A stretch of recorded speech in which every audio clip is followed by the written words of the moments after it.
Salamat na kahit mainit, kayo po ay nandyan at naisipan ko tuloy na talagang bumili ng kanya. Ganyan na doon yan.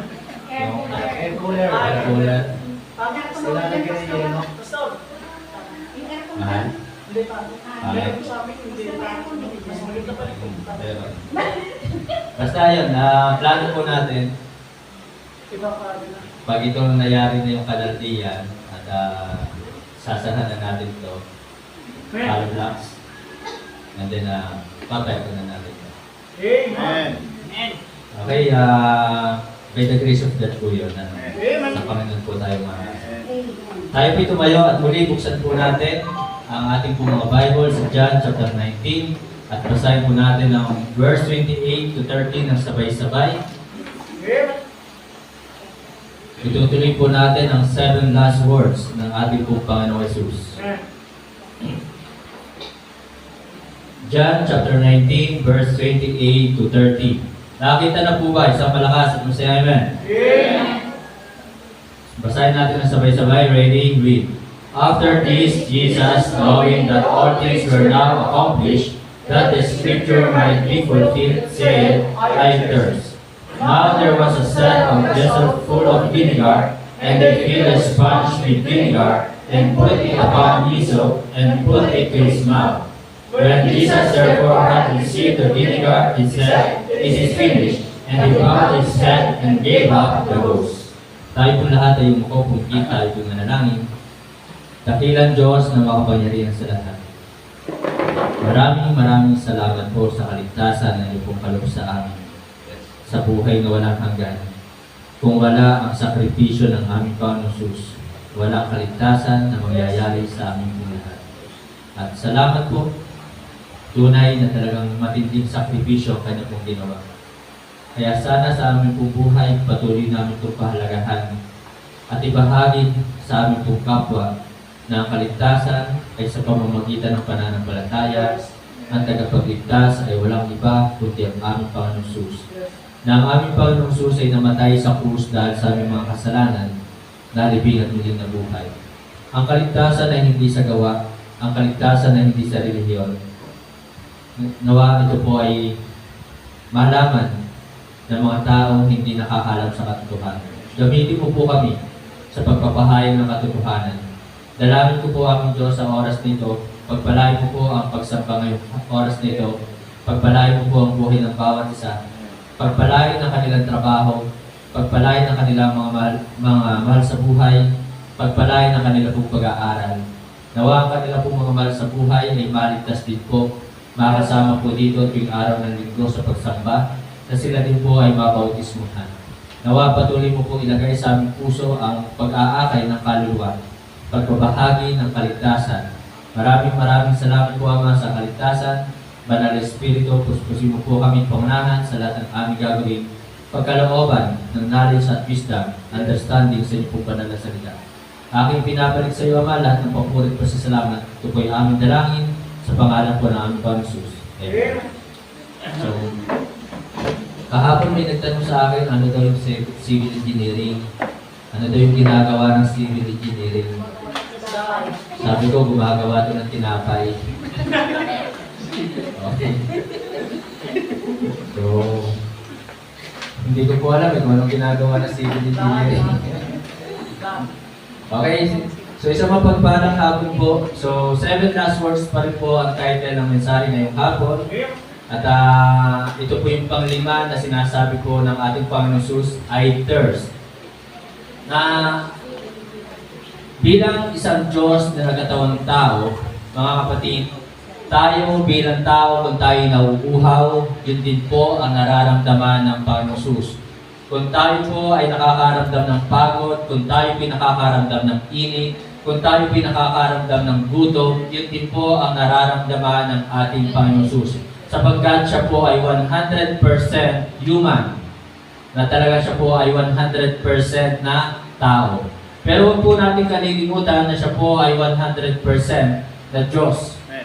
So yun po ang ating pong Panginoon Jesus, Diyos na nagkatawang tao. At sinabi nga po ng mga talata sa 1 Timothy chapter 3 verse 16, tinampo muna natin, ang ating pong Bible sa 1 Timothy chapter 3, verse 16, na talagang itinuturo at pinaninindigan ng mga alagad na ang Panginoong Jesus ay Diyos na nagkatawang tao, and without controversy, great is the mystery of godliness.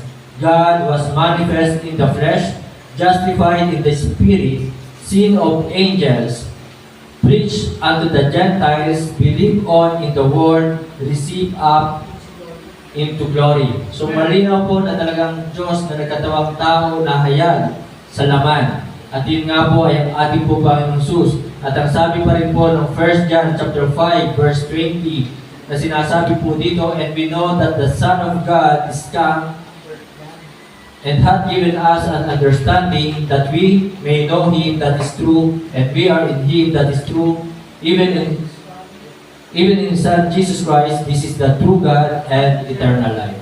So malinaw po na sinabi dito, this is the true God. Kaya mga kapatid, dakila ang pag-ibig ng Diyos sa atin. Hindi natin matarok ang kanyang pag-ibig. And then dito po sa sinasabi ng ating Panginoong Jesus, I thirst. Ako'y nauuhaw. Alam niyo po, napakarami ng ginawang kabutihan ng Panginoon. Binigyan tayo ng kaligtasan. At nung panahon iyon, ang Panginoong Jesus, kung babasahin natin ang Bible, napakaraming pinagaling ng mga may karamdaman. Isang babae na 12 years nang dinudugo, subalit nung sinanampalataya sa Panginoong Jesus, hinawakan ng laylayan ng kanyang damit.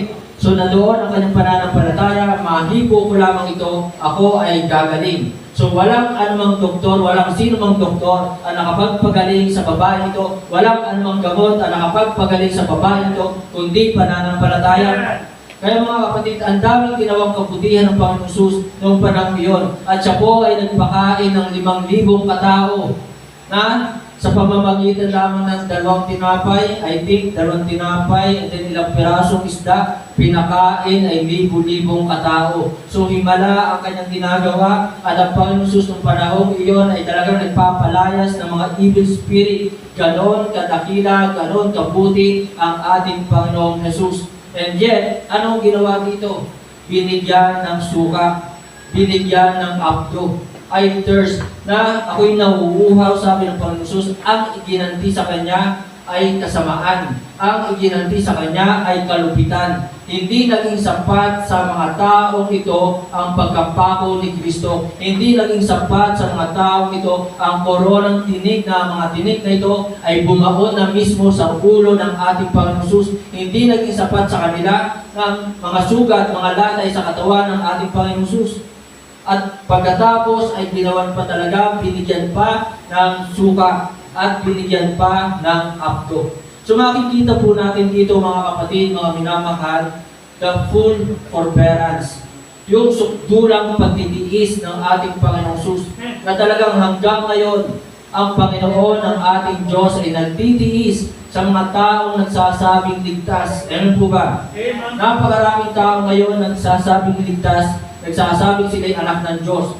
Pero ano? Nagtitiis sa kanila. Nagtitiis sa atin ang ating Panginoong Jesus. Sa kabila na tayo iniligtas, tinubos, pinatawad sa ating mga kasalanan, binigyan tayo ng buhay na walang hanggan. Ano ang iginaganti ngayon ng maraming Kristiyano? Pagsuway, hindi pagtatapat, hindi pagsunod sa mga utos ng Diyos. Yun ang ginaganti. At masasabi ko sa ating panahon, tayo din ay nagbibigay sa Panginoon ng suka. Binibigyan natin siya ng suka sa lahat ng mga kabutihan na kanyang ginawa sa atin. We gave Him vinegar. So yun po ang katotohanan na hanggang ngayon, meron po siyang pinagtitiisan. Nagtitiis ang Diyos sa atin. Bakit? Dapat ba tayo? Marami sa atin, wala makakapagtaas, or kung mayroon mga makapagtaas, iilan ang magsasabi, at mayroon naman talaga sabihin, aba, pastor, tapat ako. Ako mismo, hindi ko may tataas ang aking kamay para sabihin sa inyong ako'y tapat. Amen po ba? So lahat tayo ay mayroong pagkukulang. Sa bawat pagkukulang na ating nagagawa sa Diyos, sa ating Panginoon Jesus, ito ang katumbas nito ay yung suka na ibinigay ng sinturyon noong panahon niyon. Kaya mga kapatid, mga minamahal, sana sa buhay po natin talaga tayo po habang naririto pa sa mundong ito ay magtapat na tayo. At ang biyaya ng Panginoon kahit tayo hindi tapat, kapag dumating ang rapture, kapag dumating ang Panginoon Jesus, kasama tayo doon sa tinatawag na rapture, hindi tayo maiiwan sa lupa. Tingnan po natin ang ating pong Bible sa 1 Thessalonians chapter 5 verse 9 kung hindi po nagkakamali. 1 Thessalonians chapter 5 verse 9. At talagang ang rapture mga kapatid, ito po ay pre-trib. So ibig sabihin po before tribulation. Rapture muna and then after rapture ay 7 taong kapighatian sa mundong ito. At nakakaawa ang mga maiiwan po dito sa lupa. So 1 Thessalonians chapter 5 verse 9 kung hindi po nagkamali. So sabi po dito mga kapatid sa mga talata, for God hath not appointed us to wrath. Hindi tayo tinalaga ng Diyos sa kanyang puot. So yung puot na tinutukoy po dito, ito po yung Great Tribulation period. Ito po yung 7 taong kahirapan na tayo na mga sumampalataya kay Kristo ay kukunin niya kahit saan tayo naroroon. Let's say for example, nag-rapture Sunday, araw ng linggo, ay wala tayo sa bahay-sambahan. So kahit nasan tayo, kung ikaw ay sumampalataya kay Kristo, nanampalataya at tumanggap ka kay Kristo bilang Panginoon mong tagapagligtas, kahit nasan ka, kasama ka sa rapture. Hindi ka maiiwan. So ito po ang napakagandang pangako. And then sabi po dito, but to obtain salvations by our Lord Jesus Christ.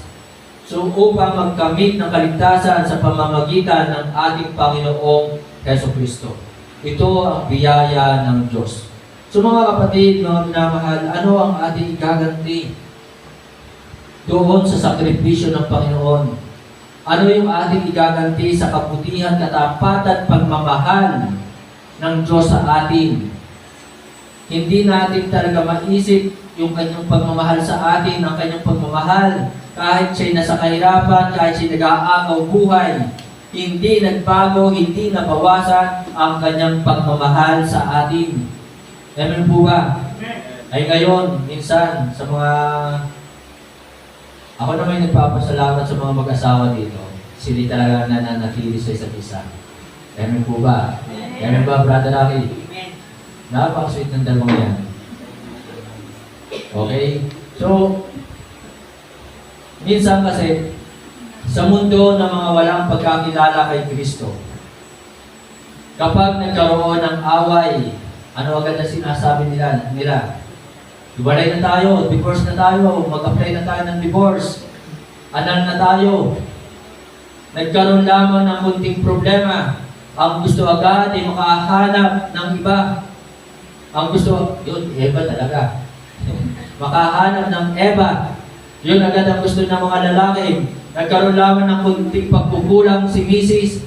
Mayroon lamang nagawang hindi tama si Mrs. ay hahanap na agad ng Eva. Eva. So mga kapatid, mga minamahal, ang pag-ibig ng Diyos sa atin, ang pag-ibig ng Panginoon sa atin ay tunay na hindi nabawasan, hindi nagbago. Na kahit siya'y binigyan na ng suka, binigyan siya ng apto, at talagang sisipatin pa siya sa tagiliran, hindi nabawasan, nagbago ang kanyang pag-ibig. Kaya mga kapatid, mga minamahal, maaari sa panahon natin ngayon, ang sabi ng Matthew 24 verse 12, tingnan po natin ang ating pong Bible. Sana gaano kainit ang panahon, ganon din kainit ang inyong pag-ibig. Yun. Sana mayroon. Huwag naman. Dapat, kapag dumating ang panahon ng taglamig, ay nag-iinit. So mga kapatid, ang Matthew chapter 24 verse 12, and because iniquity shall abound, talagang pasama ng pasama, sumasagana, dumarami ang masama sa mundong ito. Ito yung isa sa dahilan bakit ang pag-ibig ng maraming Kristiyano ay nanlalamig. The love of many shall wax cold. So ang pag-ibig ng maraming Kristiyano ngayon ay malamig. So mga kapatid, mga minamahal, tingnan natin yung pag-ibig ng Panginoong Hesus. Tingnan natin yung pagtitiis ng ating Panginoong Hesus. Na talagang tiniis niya ang lahat ng iyon sapagkat tayo ay kanyang inibig. But God commended His love toward us, in that while we were yet sinners, Christ died for us. Tayo ay inibig ng Diyos ni Kristo na kahit tayo ay makasalanan, siya ay namatay para sa atin. So nakita natin dito yung full forbearance, yung sukdulang pagtitiis, at hanggang ngayon ay talagang nagtitiis ang ating Panginoon. Kaya pray ko talaga ang mga kapatiran magkaroon ng commitment. Kasi ang pagsambay talagang buong araw ng linggo. Yun ang pagsamba. Linggo pa rin naman ngayon eh. Hindi na, Monday na ba ngayon? Tanungin ko kayo, Monday na ba ngayon? So, ang araw ngayon ay araw ng Panginoon. Linggo. Sunday is Lord's Day. So, ilang oras lang ba yung ating binibigay? Hindi nga po isang araw eh. At sana, prayer ko pa rin sa mga kapatiran na talagang sila'y maka-attend ng prayer meeting. Kasi sabi nga, prayer meeting is the best meeting. Amen. So kung kayo pinaniniwalang ang Diyos at Panginoon ay sumasagot sa ating prayer, so pahalagahan ang prayer meeting. So kung sinasabi natin tayo nagtitiis na ng araw ng linggo, ay dagdagan pa natin ang ating pagtitiis alang-alang kay Kristo na nagtiis din po sa atin. Ang isang tunay na Kristiyano ay isang talagang taong matiisin. Sapagkat ang sabi ng Bible sa Galatians chapter 5, verse 22 and 23, but the fruit of the Spirit is love, joy, peace, long-suffering, gentleness, goodness, faith, meekness, temperance. Against such there is no law. Amen. Isa lamang po ang bunga ng Holy Spirit sa atin. Amen. Yun po yung love. Kaya sabi po doon, but the fruit, without S, singular, and then ang ginamit na linking verb ay is. Amen. So kung sasabihin natin marami ang bunga ng Holy Spirit, may mali sa Bible.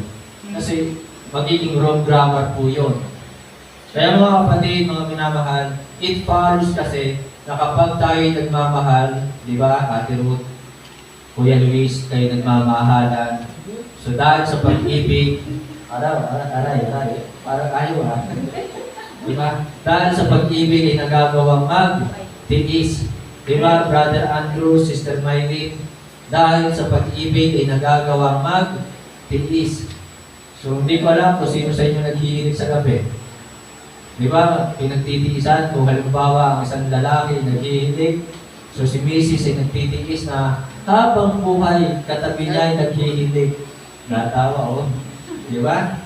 So mga kapatid, mga minamahal, yung po ng ating Panginoon ay hanggang ngayon ay mayroon pong pagtitiis. So, full forbearance.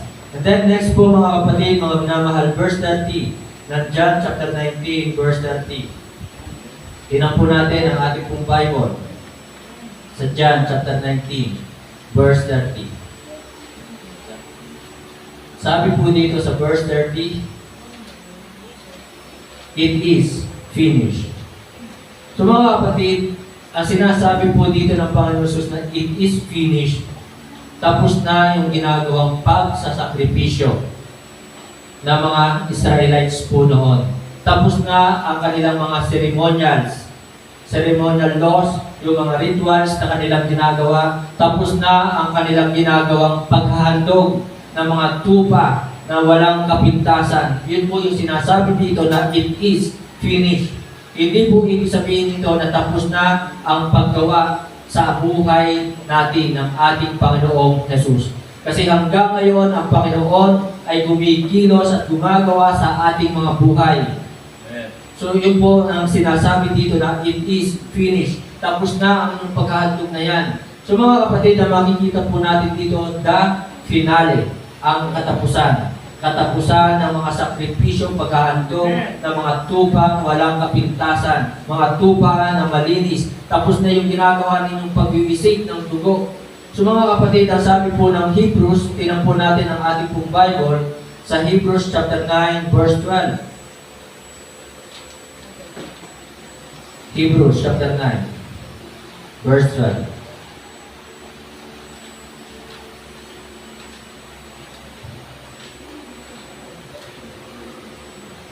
Verse 12, neither by the blood of goats and, sabi po dito, calves, but by his own blood, he entered in once into the holy place, having obtained eternal redemption for us. So mga kapatid, mga minamahal, tapos na po yung paghandog ng mga kambing, baka. So tapos na po yun, it is finished. So tinapos na po na hindi nakikita ng ibang mga Israelites po ng panahon iyon na ang pinipicture ng kanilang paghandog na ito ay yung shadow of things to come. Ito, yung pinipicture nito, ito yung anino ng mga bagay na darating. At ang darating na iyon na tinutukoy, walang iba kundi ang ating Panginoong Jesus. So, the finale, tinapos na po ng Panginoong Jesus at wala po tayong ibang gagawin kundi tanggapin si Kristo sa ating puso, sampalatayanan natin siya na siya'y namatay sa ating mga kasalanan, nalibing at muling nabuhay. So, then tinapa po natin ang ating Bible sa Hebrews chapter 10. Tinan niyo po sa Hebrews chapter 10 verse 6. Sabi po dito, in burnt offerings and sacrifices for sin, thou hast had no pleasure. So ang Diyos ay hindi na nagagalak doon sa mga burnt offerings, doon sa mga sinusunod na paghandog, sa mga sacrifices na ito. So ang Diyos had no pleasure. So hindi na po siya nagagalak sa ginagawa po nila. Then verse 8, above, when he said, sacrifice and offering and burnt offerings and offering for sin, thou wouldest not. So hindi na po ito ninanais pa ng Diyos. Sapagkat si Kristo na nga po ang katapusan ng mga kautusang ito. Diba, binanggit yun sa Roma chapter 10. Tinan po natin, sa Roma chapter 10. Si Kristo ang katapusan ng kautusan. Christ is the end of the law. Kaya sinabi po, it is finished. So sinabi po dito sa verse 4, Roma chapter 10 verse 4, for Christ is the end of the law, for righteousness to everyone that believeth. So upang tayo po'y maging matuwid sa harapan ng Diyos, sampalatayanan natin ang Panginoong Jesus. Sapagkat ito yung katotohanan kung bakit si Diyos na nagkatawang tao upang sa pamamagitan ng kanyang dugo, tayo ay maging malinis sa harapan ng Diyos. So yun po mga kapatid, mga minamahal, finale. So tinapos na po. Kaya ngayon, kung talagang tayo ay tunay na tumanggap kay Kristo, tunay tayong Kristiyano, tunay tayong sumasampalataya kay Kristo, makikita sa atin ang tunay na pagbabago. Therefore, if any man be in Christ, he is a new creature, all things are passed away. Behold, all things are become new. So kung gusto natin talagang gantihan ang pasasalamat, ang pag-ibig ni Kristo sa atin, gusto natin gantihan ang kabutihan, ang mga katapatan ng Diyos sa atin. So ipakita natin na tayo ngayon lumalayo na sa lahat ng uri ng kasalanan. Kasi nakakahiya. Kasi wala nang pagtubos pa. Minsan lamang yon na iningalay ng Panginoon Jesus ang kanyang sarili. Ang sabi po ng John chapter 1 verse 29. John chapter 1 verse 29. The next day, John seeth Jesus coming unto him, and saith, Behold, the Lamb of God, masdan ang kordero ng Diyos, ang tupa ng Diyos, na siya nag-aalis ng kasalanan ng sanglibutan, which taketh away the sin of the world. So, inalis na po ni Kristo ang ating mga kasalanan, pinatawad na tayo. So yun po, it is finished. The finale. Kaya mga kapatid, sana magtapat po tayo sa Panginoon. Huwag nating isiping ito'y kabigatan. Kabigatan sa iba na tayo maghapon dito. Kabigatan sa iba na tayo kasali pa sa choir. Kabigatan sa iba na tayo ma-attend pa ng prayer meeting. Kabigatan sa iba yung magbigay ng tithes and offering. Pero ang lahat ng ito, ng ginagawa natin ito ay pribilehiyo. At ang lahat ng ito, ang sabi ng 1 Corinthians 15:58, therefore, my beloved brethren, be steadfast, unmovable, always abounding in the work of the Lord, for as much as you know that your labor is not in vain in the Lord. Mga kapatid, lagi natin tatandaan, hindi sayang ang mga ginagawa natin ito. Sa mundong ito, gumawa ka ng maraming kabutihan sa isang tao, once ikaw ay nagkamali, tabon na lahat ng iyong ginawa. Sa ating Diyos, lahat ng ating ginagawa para sa Kanya, ito ay may kapalit. Hindi tayo naghihintay ng kapalit. Hindi tayo naghihintay ng kapalit. Pero ang Diyos ay tapat. Gagantihan niya lahat ng ating ginagawa sa Kanya. Kaya sabi po sa Hebrews chapter 6 verse 10. Hebrews chapter 6 verse 10. Tinan po.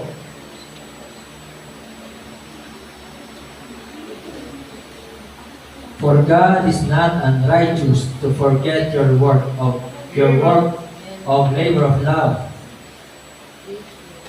Hebrews chapter 6 verse 10. Hindi lilimutin ng Diyos ang lahat ng ating ginawa.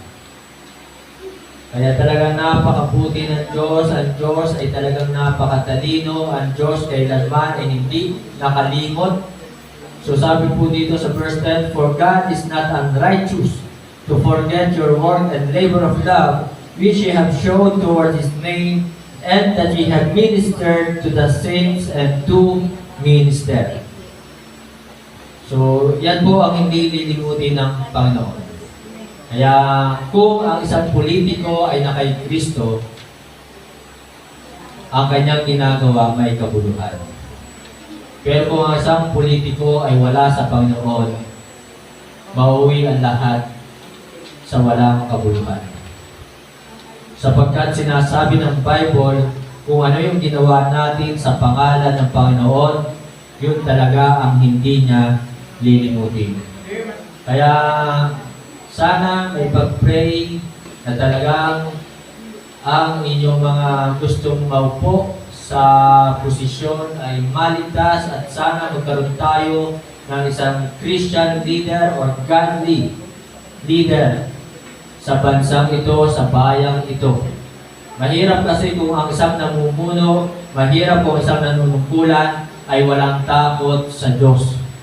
So kung wala yung takot sa Diyos, sa iyo pa kaya matakot yan? Diba? Sa atin pa kaya yan matakot? Tayo na nakikita? So, kung wala yung takot sa Diyos, hindi rin niya matatakot sa batas ng tao. Hindi rin niya matatakot sa mga pulis. Kaya mga kapatid, sana ipag-pray na mga manungkulan sa bayang ito, sa bansang ito, may takot sa Diyos. So yun po ang pangalawa or pang-anim sa 7 last words ng ating Panginoon Jesus, the finale. At makikita po natin dito sa na sinabi ng Panginoon Jesus na ito na it is finished. Talagang makikita po natin na talagang siya po ay inilaan ang kanyang buhay para sa ating lahat. Inilaan ni Kristo ang kanyang buhay. Hindi sa kayamanan sa mundong ito. Hindi sa mga bagay sa mundong ito. Kundi sa atin. So, kaya nga po makikita natin, sabi po ng Philippians chapter 2, verse 8, and being found in fashion as a man, he humbled himself and became obedient unto death, even the death of the cross. At kung talagang tayo, ang tao magaling tumanaw ng utang na loob. Tama po ba? Pero sana higit nating tanawin ng utang na loob ang ginawa ng Panginoong Jesus. So, kaya ang sabi po ng 2 Corinthians chapter 5, verse 15. 2 Corinthians chapter 5, verse 15. And that He died for all, that they which live should not henceforth live unto themselves, but unto Him which died for them and rose again. So mga kapatid, mga minamahal, kung si Kristo'y namatay para sa atin, kung si Kristo'y ibinigay ang kanyang buhay para sa atin, sana ganun din tayo. Hinihingi ng salita ng Diyos na tayo'y dapat mamuhay para kay Kristo, hindi pang sarili. Kasi ang ginagawa ng ibang tao, pang sarili. Hindi nila iniisip ang Diyos, hindi nila iniisip ang mga utos ng Diyos, hindi nila iniisip kung ang kanilang ginagawa pa ay kalooban ng Diyos. So, ibig sabihin, pang sarili ang kanilang ginagawa. So, hindi sila nag-iisip na talagang paano ko ba gagantihan ng Diyos? Paano nga ba gagantihan na hindi naman alam yung ginawang sakripisyo ng ating Panginoong Jesus na sila'y sumasamba sa mga Diyos-Diyosan. So, mga kapatid, mga minamahal, hinihingi sa ating tayo na nakakaalam ng katotohanan, mamuhay tayo para kay Kristo. Mamuhay tayo hindi para sa ating sarili. Tayo ay nilikha para sa Diyos. So, ang babae ay nilikha para sa lalaki. Ang lalaki ay para sa babae. Kaya mga kapatid, sana wala ditong magkakagusto sa kanyang kapwa babae. Wala dito magkakagusto sa kanyang kapwa lalaki. Kasi yun po ang katotohanan. Kahit na sa kuryente, di ba, mayroong male flag, mayroong female na tinatawag.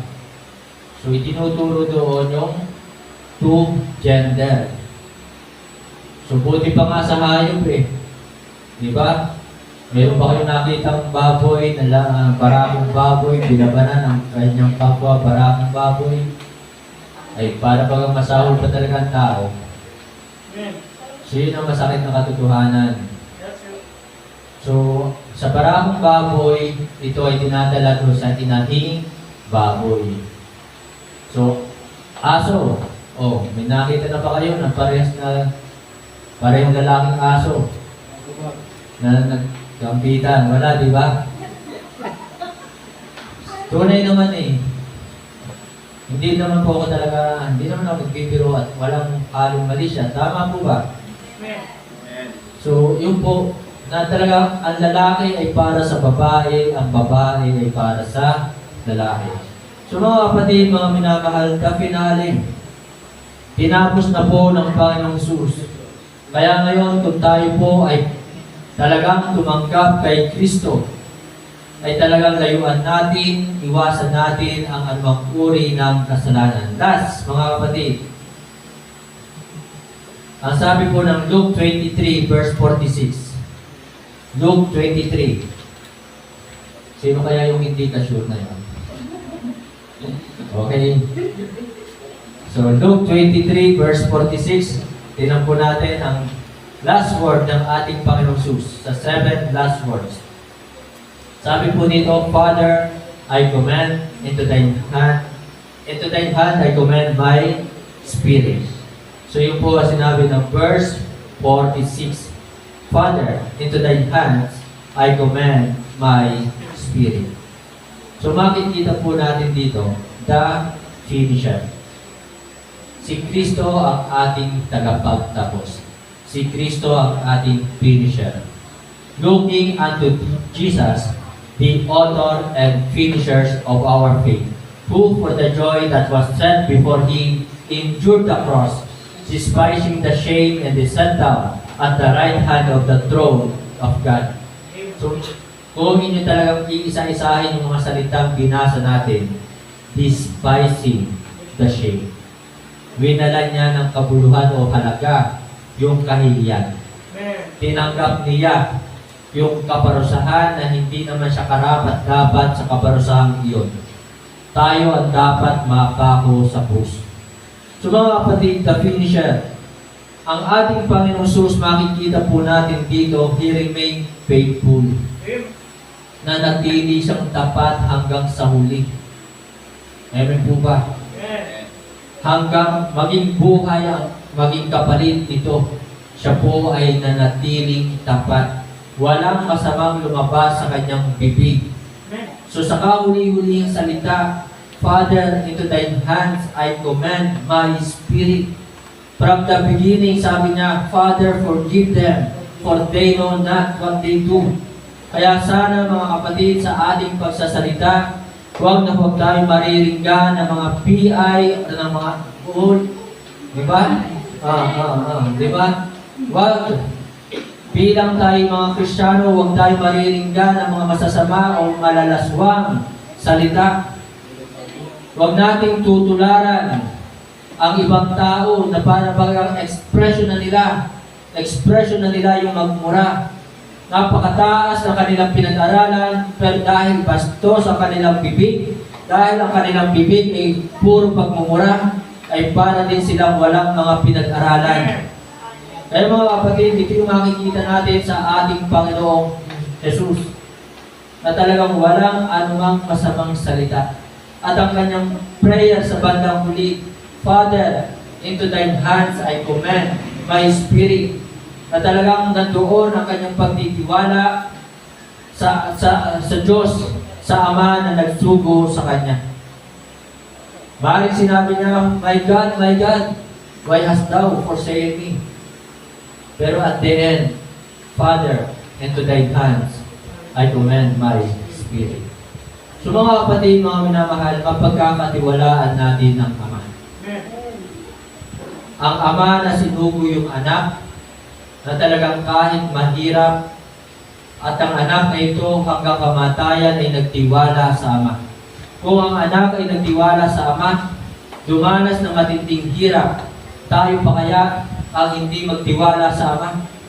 So magtiwala po tayo ng buong puso sa ating Diyos. So He remained faithful, He remained faultless, na talagang wala tayong makikita anumang kasamaan, kasalanan sa ating Panginoong Jesus. Na talagang ito yung qualification, na siya yung karapat-dapat, na siya yung qualified na maging tagapagligtas natin, na talagang ang ating Panginoong Jesus ay talagang qualified, na talagang siya po ay tunay na Diyos. Hindi siya nagkasala, at kahit naging tao siya, hindi siya nagkasala. Kaya mga kapatid, itinuturo sa atin ng mga salitang ito, layuan ang kasalanan. Huwag matuwa sa paggawa ng kasalanan. Huwag matuwa sa paglalasing. Huwag matuwa sa pagbibisyo. At sana talaga makita sa atin ang kaibahan natin bilang mga Kristiyano. Kaya talagang nalulungkot ako sa mga matagal ng Kristiyano, pero parang mga bata pa rin sila. Tingnan nga po natin ang ating pong Bible sa 1 Corinthians chapter 13. Kasi may asawa na, pero ang hawak pa rin, cellphone. May asawa na, ilang taon na, ML pa rin. So ang sabi po ng Bible sa 1 Corinthians chapter 13, verse 12 ba yun o 11? 11. 1 Corinthians chapter 13, verse 11. When I was a child, I spake as a child. I understand as a child. I thought as a child. So nung tayo po yung mga bata, mga kapatid, tayo talagang isip bata. Huwag namang hanggang ngayon isip bata ka pa rin. Di ba? Tayo nag-iisip na ang pangunawa natin pang bata, ang kilos natin pang bata. And then sabi pa dito, I thought as a child, but when I became a man, I put away childish things. So mga binata at dalaga na tayo, ako'y sobra na. Sobra na ako sa binata. Hindi na ako teenager. Mga kapatid, I put away childish things. Kaya sana mga kapatid, na tingnan natin ang ating pong Panginoong Jesus, na sana huwag nating tularan ang mundong ito. Na ang mundong ito simula nung panahon ng pandemic ay talagang wala na silang ginawa kundi maghapong hawak ang cellphone. Sa gabi hawak pa rin ang cellphone. Sa umagay hawak pa rin ang cellphone. At hanggang ngayon hawak pa rin ang cellphone na mayroon nang namatay dahil sa kaka-cellphone. Bakit namatay? Parang hindi na yata kumain or sa rejection, nakalimutan ng kumain, malabo na ang mata. So mga kapatid, I put away childish things. So mga kapatid, sana tularan natin ang Panginoon. So nakita rin naman natin na siya po'y naging bata dito sa Bible. Pero at the age of 12, nangaral na siya. At the age of 12, alam niya ang scriptures. At the age of 12, marami ang humanga sa kanya. Kaya sa mga may pamilya, huwag pabayaan ang Bible study sa bahay. Kasi ang sabi po ng 2 Timothy chapter 3, tinan po natin ang ating pong Bible sa 2 Timothy chapter 3 ba? Kung hindi ako nagkakamali o tama. Chapter 3. Verse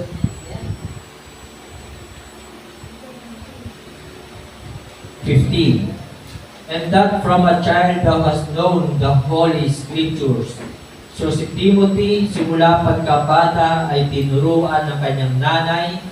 Simula pagkabata ay tinuruan ng kanyang lola ng salita ng Diyos. So ibig sabihin sa kanilang tahanan, kung hindi man nakapunta si pastor, ay talagang mayroong pag-aaral ng salita ng Diyos. Na araw-araw mayroon silang pag-aaral ng salita ng Diyos. So, sino nga ba yung nanay nito? Nalilito ako sa dalawa eh. Si Lois ba ang lola? Lola po. Si Eunice lang naman yun, tsaka si Lois eh. Lola po. Lois ang lola, di ba? So, ang nanay ay si Eunice. So matatagpuan niya sa 1 Timothy chapter 1 verse 15. Tingnan po ninyo ang inyong Bible sa 1 Timothy chapter 1 verse 15. Kung di nagkamali. Tapos na po tayo. Tama ba? Verse 15 ba? O mali? 1 Timothy chapter 1, pakilahat nga po sa chapter 1, si Lois and si Eunice.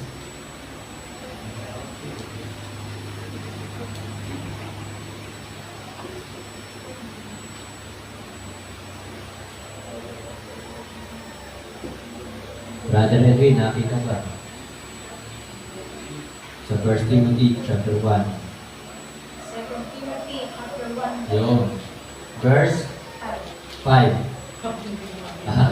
Hindi ka makikita dyan. So 2 Timothy chapter 1 verse 5. When I call to remembrance the unfeigned faith that is in thee, which dwelt first in thy grandmother Lois.